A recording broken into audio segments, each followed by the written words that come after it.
So good afternoon or good morning or wherever you are in the world. Talent Finders Podcast would like to welcome entrepreneur, American activist and speaker Bob Dalton. Welcome, Bob. Hello. So I would like to say congratulations on all your achievements. Can you please share with us a little more about your entrepreneurial journey and how it started?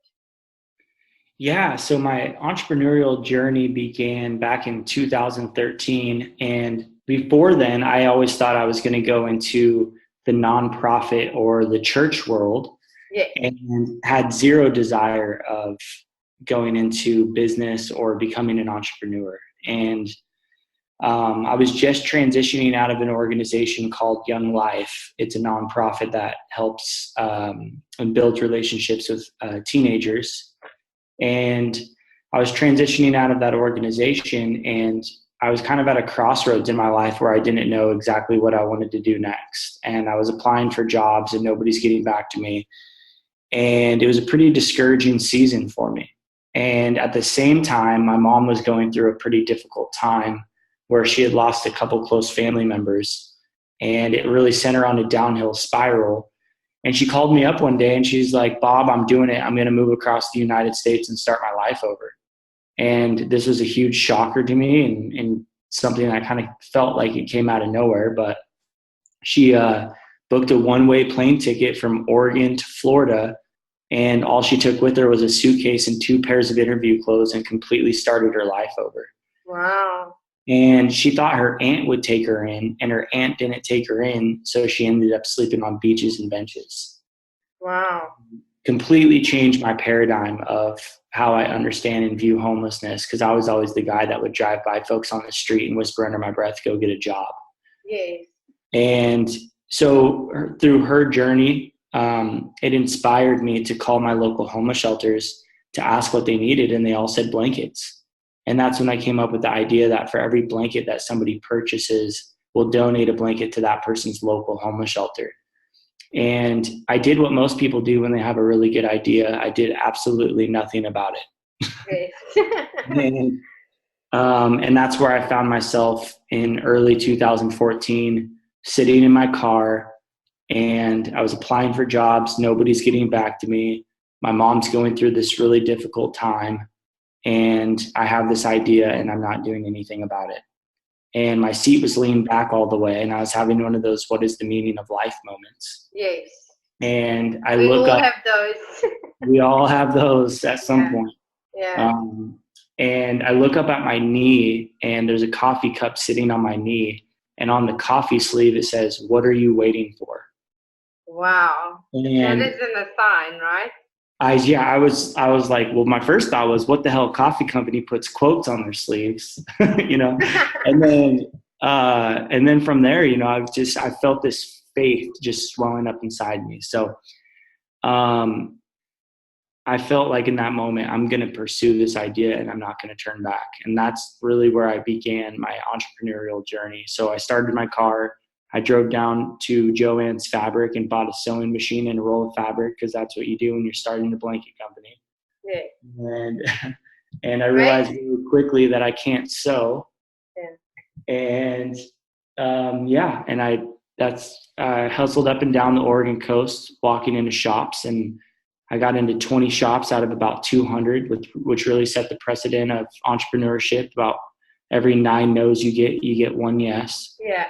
And I hired the best photographers I could. And on June 1st, 2014, sackclothandashes.com went live. Wow, that's incredible.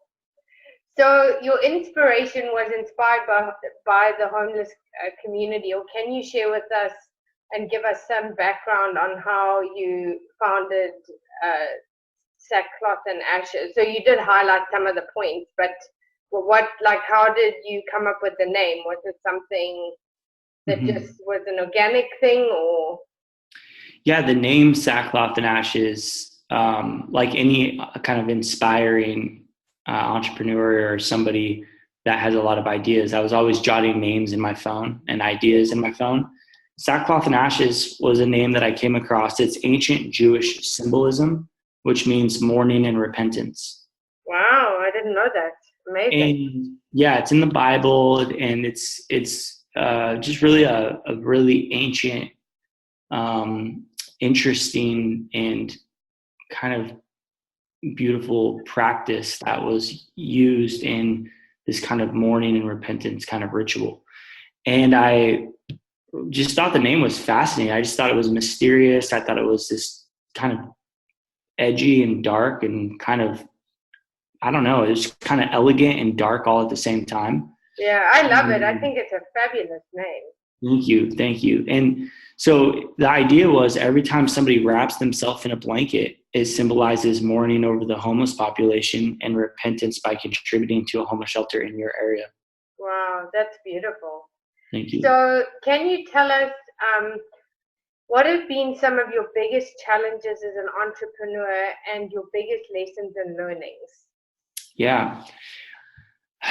Probably the biggest challenges is just the ability to continue to get a lot of no's. Like I kind of shared, it's you get a 9 no's for every yes. And I think that you got to be willing to get a lot of no's. A lot of things don't work out. The majority of things don't work out the way you hope. And it's a very hard pill to swallow, especially if you're not used to it, or it's not something that you traditionally know, or, it's kind of foreign to a lot of people. So when you step into that entrepreneurial space, you have to be prepared for it. Yep, exactly. Yeah. So that was kind of the biggest the challenge is just getting a lot of no's. The biggest lesson I would say is in my kind of some of my biggest learnings is if we want to change any issue in society, we can't focus on the issue. We have to focus on the solutions. Absolutely. And the more we focus on issues, the more issues we create. And the more we focus on solutions, the better society that we create. And so we got to really focus on the solutions. We can't just talk about how many homeless are on the streets. We have to highlight the people in the organizations that are actually doing something about homelessness. Yes, for sure.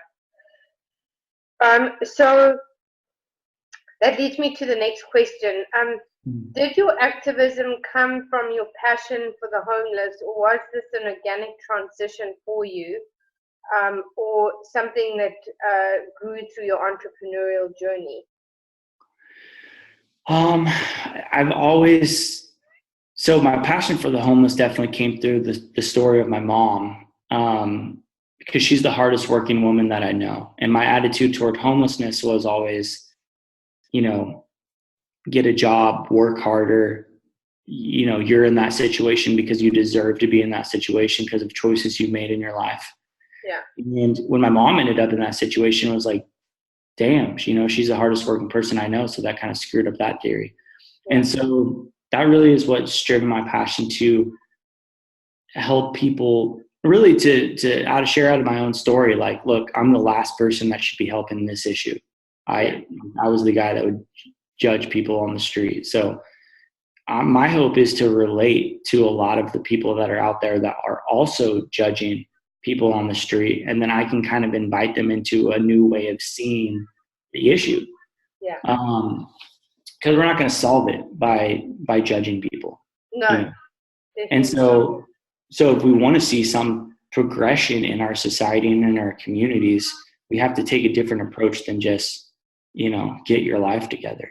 So that was kind of the biggest thing was out of my mom's story. I grew this passion of activism for this particular issue. But before that, I've always been, I'd consider myself an activist before going into entrepreneurship in general. And that's what I was thinking I was either going to be in the church world or be in the nonprofit world, because up to that point, the only examples that I had in my life of people making a difference were people in the church or people in nonprofits.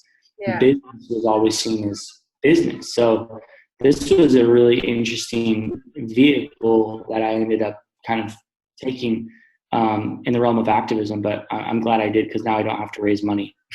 Yeah, for sure. So what are some of your greatest career highlights? I would say doing these blanket drops. So I go around the United States. I go to about 3 to 4 different cities every month, and I do what's called a blanket drop, where we actually pass out blankets at shelters. And most importantly, we get to learn about their programs and the solutions that they've created. Yeah. And there's not a trip that I don't come home and I'm just incredibly inspired. Wow, amazing. So the journey of being an entrepreneur is a very tough, it is very tough, and it seems that the word entrepreneur is very trendy. So most people do not really understand the true definition and or the sacrifices that goes into being an entrepreneur. What would you say have been the biggest sacrifices you have had to make, and how challenging has being able to adapt to the market when things change for you? And can you give us some examples? Yeah, definitely. A lot of, when it comes to sacrifice is, it's almost the opposite kind of energy word of investment. I can say I sacrifice my time, but I really feel like over the last 5 years, I've invested my time. Yes. And so I don't feel the sacrifice aspect of it as much as I feel the investment part of it. Okay. But that's a very good way to look at it, because I think, like you said, people look at it from potentially a negative. So yeah, sacrifice is almost like glass half empty. yes. And investment is really glass half full. And so I would really say, like, I haven't felt the weight of sacrifice as much as I felt like it's definitely, don't get me wrong, it's been an incredibly difficult journey, but I definitely feel like that investment is now yielding, some fruit. And then some examples of,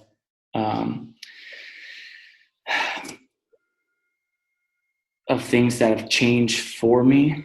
I just feel like I've become a better, like I've had what it did when I went through the most difficult times in the journey is it really challenged my character. It didn't challenge my work ethic. My work ethic's always been the same. Yes. But when you go through really difficult times, what that does is it challenges your character. It challenges who you are at the end of the day. And my grandma would always say, you don't really know who people truly are until they don't get what they want. True. And there's a lot of times in this journey that I didn't get what I wanted. Yes. And it challenges the core of who you are and who you believe you are. And so, yeah, that's kind of, I feel like it's challenged my character, but I feel like I've become a better person throughout the process of it. Amazing. So that leads me to the next question. You're also a speaker. How did this come about? And was this something that was natural for you, or was this something you fell into? I actually was really fortunate to have a good mentor in high school. I grew up without a dad, and a young life leader came into my life, an older gentleman, and really took me under his wing and mentored me, taught me about life, God, family, leadership. And I'd go to Young Life Club, which was this youth event. And he came up to me one day and he's like, "Bob, you're going to give the message next week." And I was a junior in high school. And he gave me my first opportunity to stand on a stage and actually share a message to an audience of my peers, which is the most frightening message. And so I really attribute a lot of my love for speaking and my gift of speaking to those early years where he gave me an opportunity to speak.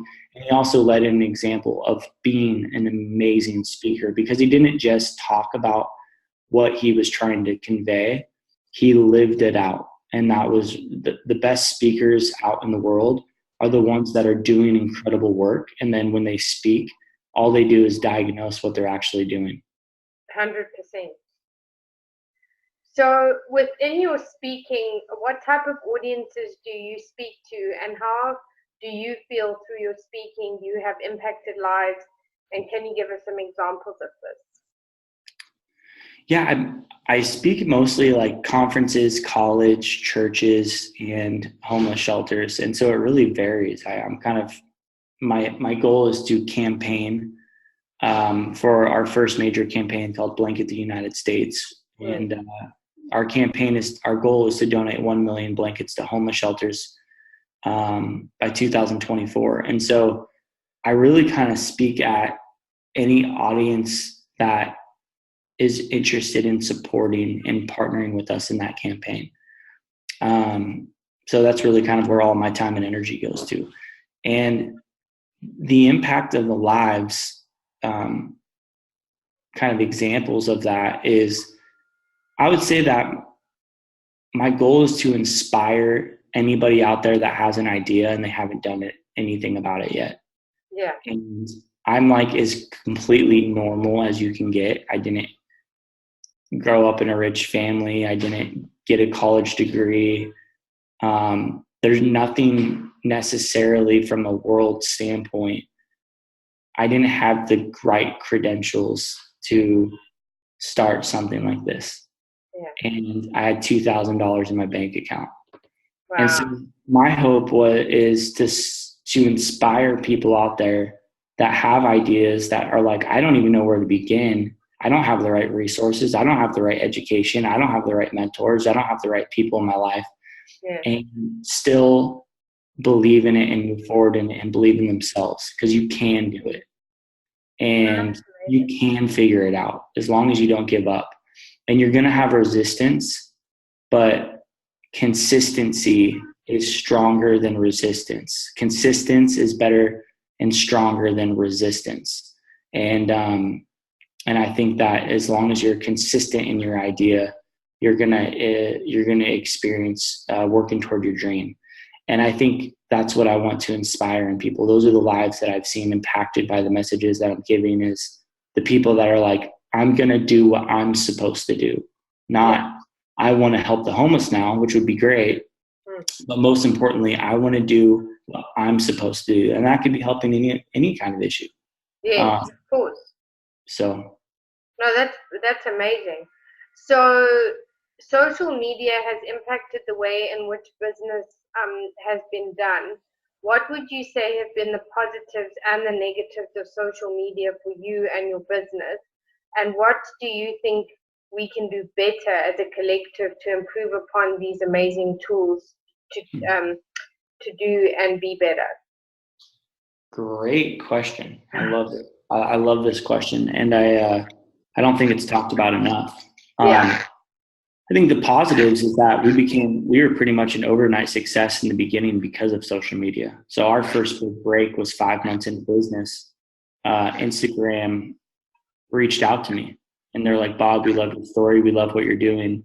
We want to feature you on Instagram's Instagram account. Wow. And at the time they had 42 million followers. Wow. So they posted about us the day before Black Friday and we blew up. And so social media, I mean, that's the positive of social media, is that people that don't usually have a chance now have a chance. Yes, of course. And so like I said, I didn't have money or a platform or connections with celebrities or a college degree. Instagram just reached out to me and posted about us. That's amazing. And so that's the positive, is you can get mass exposure for being a nobody. And then all of a sudden people know about you and what you're doing.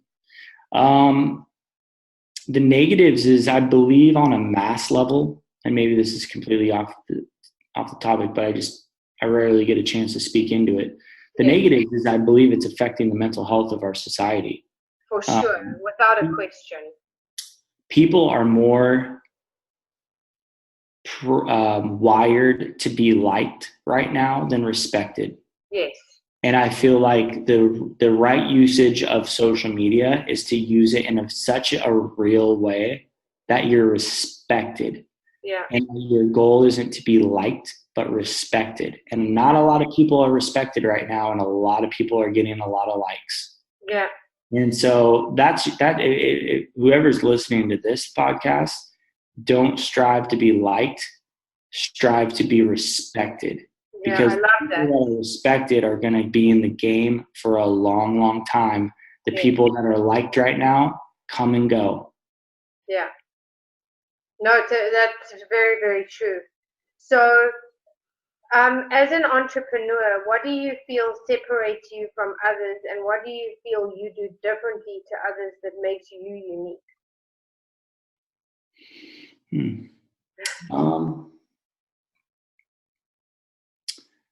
I would say I'm kind of an interesting kind of triple threat, unique entrepreneur, just because I'm an activist that has learned business. I'm Yeah. not a business person, and so I'm an activist and speaker first and foremost, and then I happen to learn the game of business, Yes. so to speak. But so what that does is it allows me to become in the face of our brand and I can speak to groups of executives. I could speak at conferences. I can go to homeless shelters and lead and facilitate conversations in a small group. Like those are all things that I was already doing before I went into business. Yes. And so now that I'm in business, it makes the brand this really unique, dynamic form of marketing that a lot of entrepreneurs who have a good idea and then they're just kind of making it happen. I feel like that's kind of our secret sauce, is that I'm coming in as an activist and a speaker, and I just happen to learn business. Wow, that's amazing. So you have a vision to donate 1 million blankets, as you mentioned earlier, to homeless people or homeless shelters by 2024. Mm-hmm. This is incredible. And love your passion for helping and making a difference. Can you share with us how you are doing this and what can our audience do to assist? Yeah, so we launched the campaign on June 1st, 2018, and our goal is to donate 1 million blankets, and we're going to do that by partnering with people individually who buy a blanket from our website. We'll send a blanket to your local homeless shelter. And we're going to do that by partnering with businesses and companies that want to give a quality gift to their customers or their employees. They can now give a quality gift and make a difference. Yeah. And so within a week of launching this campaign, we got a deal done with Subaru in Oregon. They bought 2,500 blankets. And for every brand new Subaru purchased in Oregon, it comes with a sackcloth and ashes blanket.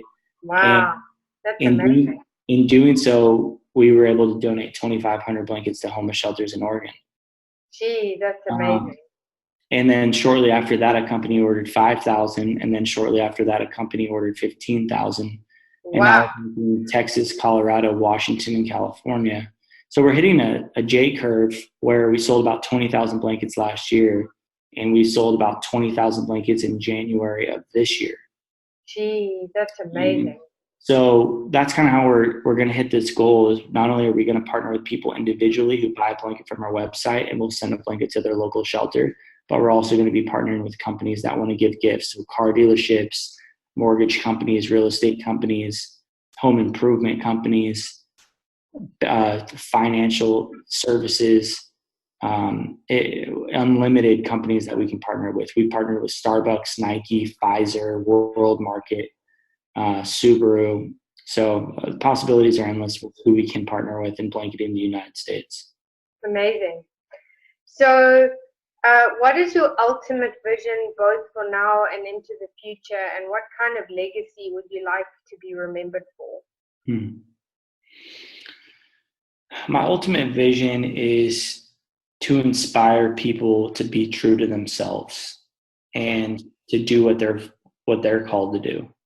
You know, that's the biggest thing that we could leave for anybody, is inspire them to stay true to themselves.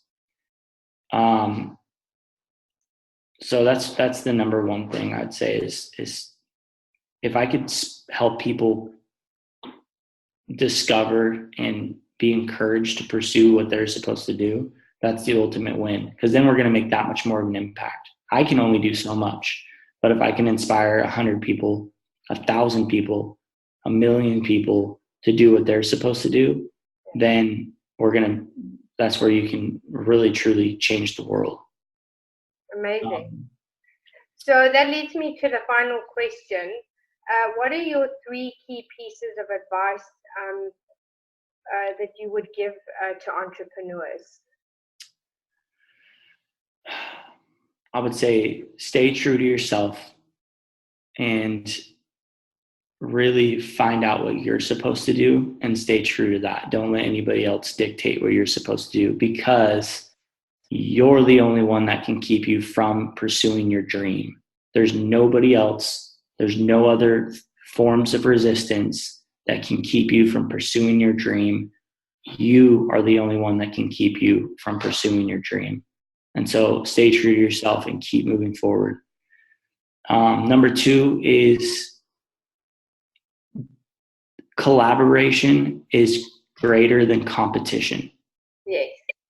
Absolutely. And if you have a mentality of, I want to collaborate, I want to work with others, you're going to make it in the world farther than the people that have this competitive mentality. I'm going to step on people. I'm going to beat people out. I'm going to dominate. Those people can only make it so far. If you truly want to make it far and you truly want to make a difference in the world, your mentality cannot be competitive. Your mentality must be collaborative. Yes. And thirdly, have fun and enjoy the journey. Because even if you reach your wildest dreams, you're going to look back and you're going to go, damn, those were the days.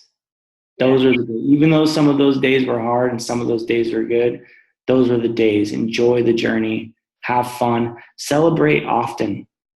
Give a lot of toasts. Every time I'm at a meal with a group of people now, I'm toasting. I'm toasting to something. Yeah. I'm constantly in a celebratory mentality. So stay true to yourself, collaborate with other people, and celebrate often. Awesome. That's amazing. Well, thank you so much for joining us today. And I so appreciate your time, and hopefully we can have you back to see your progress in the future. Yes, absolutely. Thank you so much for having me and helping share the vision. Thank you.